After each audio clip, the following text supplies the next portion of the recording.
Right, one of the things that I've been asked about in the 6-minute entrepreneur communities is how you can market your business on a zero budget. And I mean zero, right? Now, the good news is that while you might have a bit more of a challenge on your hands and it might take a little bit longer to see some of the payoffs, you can absolutely do a ton of stuff to promote your business, and it really doesn't have to cost a fortune, okay?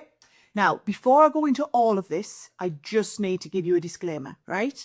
I want you to have a think about where your business is at and realistically how much time you can afford to spend on doing each of the things that I'm going to suggest, okay? I want you to think about what your priorities are, and I want you to focus your time and your efforts in those areas, okay? 100% time and effort dedicated to one area is better than spreading yourself so thin that you don't have an impact in any area, okay?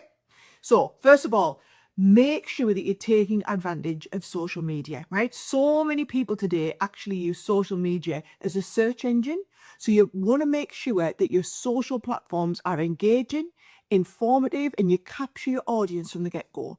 And they're also a brilliant way to form communities. So you can create groups for where your customers can join, where you can offer to provide them with exclusive content and access to news before anybody else. And in return, you've created groups of really engaged, loyal customers. Now, again, don't try and do everything.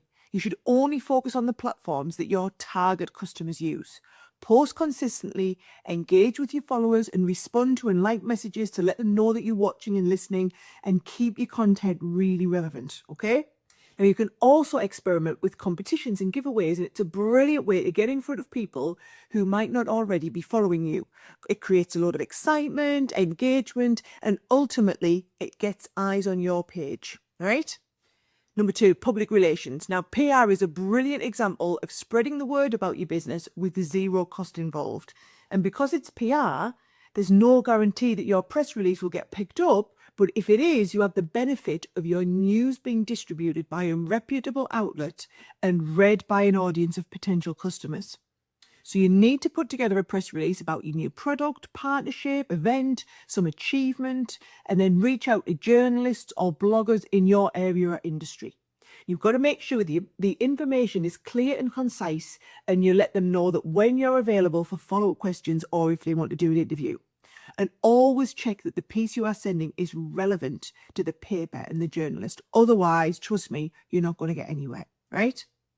Now, number 3, content marketing, right? This is a brilliant way to spread your message and reach potential customers. So if you've got a website, create a blog section about things that relate to your business and your industry. So if I give you an example, at Crafter's Companion, we have a blog that includes things like what sort of craft tools that you need to get started, how to use our products, and some inspirational projects that customers can create at home with the items that they bought from us. All this sort of stuff is brilliant content that your customers will really enjoy. Now, not only does it feel like the customer is getting something back from you for no cost, but it's a brilliant way to improve your SEO, your search engine optimization, and drive organic traffic to your site by customers who are coming across you through maybe like an online search. Now, number 4 is referral programs.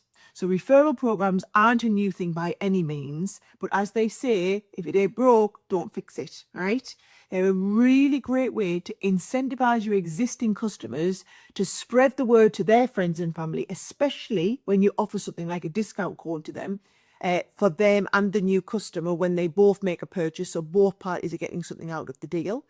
And if you do use a discount code or something similar, then of course you can track how successful it is by looking at how many people have used it over the length of time that you've run that promotion or discount code for. Right, 5, use free online tools. Okay, now this is a brilliant tip, especially if you're in the early stages of running your own business. There are tons, and I mean tons, of free tools available that can help you with your marketing efforts. You just have to go and look for them, okay? So for example, you can create email campaigns with platforms like MailChimp to create some simple but effective emails to keep your customers informed about offers and new releases. You can use platforms like Canva to create graphics and social media posts and flyers. You know, they've got free templates for everything. And don't forget to get yourself on Google. It's so simple to do, but if you set up a profile for your business on Google, it's going to help customers to find you when they go and search online. They can see helpful information about where you are, your opening times, and also, really importantly, they can leave a review when they purchase from your business, okay? So there you have it. Some marketing tips that won't cost you a penny, but will take a little bit of time, but could make a real difference in your business. So I hope you enjoy it, and I hope you can start and implement some of those in your own marketing plans. Let me know any comments or any feedback if there's anything that's been really useful that we can dig into in a little bit more detail.